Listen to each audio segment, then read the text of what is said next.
السلام عليكم ورحمة الله وبركاته، اللهم صل وسلم وبارك على سيدنا محمد وعلى آله وأصحابه أجمعين.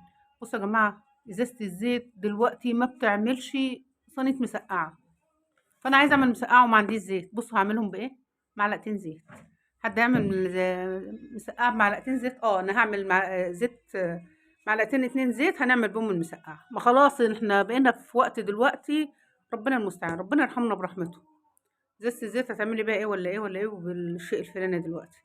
بُصّوا أنا قطّعت الباذنجان شرايح زي ما أنتم شايفين، أقطّعه بالطريقة اللي أنتم عاوزينها، دهنته زيت بالفرشة زي ما أنتم شايفين، وتحت الشواية في الفرن وحطيته، وعملته كده من غير ما قليت ولا خسرت إزازة زيت. هي إزازة الزيت دلوقتي بتعمل شوية مسقعة.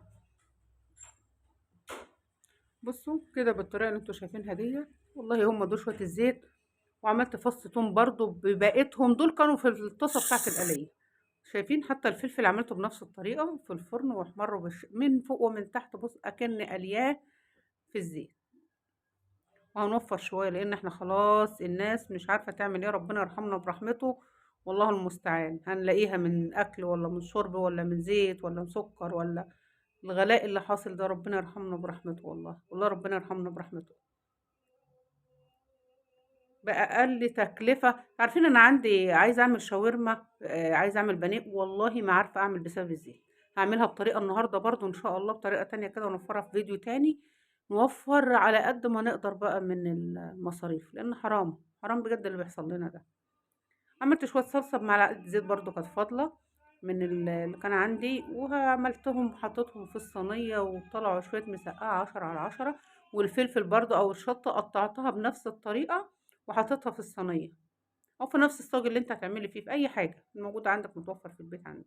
شايفين؟ فضِّيت عليهم شوية الصلصة اللي أنا عملتهم وطلعوا 10/10. معلش أنا وريتكم بس هارصهم تاني بقى، أنا فضّيت كده عشان بطريقة عشوائية، فضّيتهم ورصيتهم تاني بالشكل اللي أنتم شايفينه، بترصيهم زي ما أنتِ عاوزة.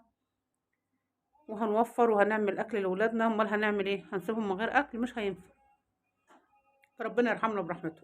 كيلو الرز بقد كده، المكرونة، الزيت، السكر، الشاي، حاجات أسعار بقت مش عارفين، مش عارفين بجد نعمل إيه. وغدينا وعدينا يومنا وغيره وغيره. هنعمل إيه بس؟ الله المستعان. اللهم لا حول ولا قوة إلا بالله. صلوا على الحبيب المصطفى محمد.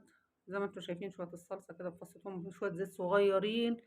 من جهة وفّرنا الزيت في بيتنا، وقللنا نسبة الدهون أو الزيوت في لجسمنا كمان. استفدنا من كل الحالات. وبالطريقة دي ممكن على فكرة تقلي الباذنجان برضه تستفادي بيه بالطريقة دي من غير ما تعمليه مسقعة. واشوفكم في فيديو تاني، والسلام عليكم ورحمة الله.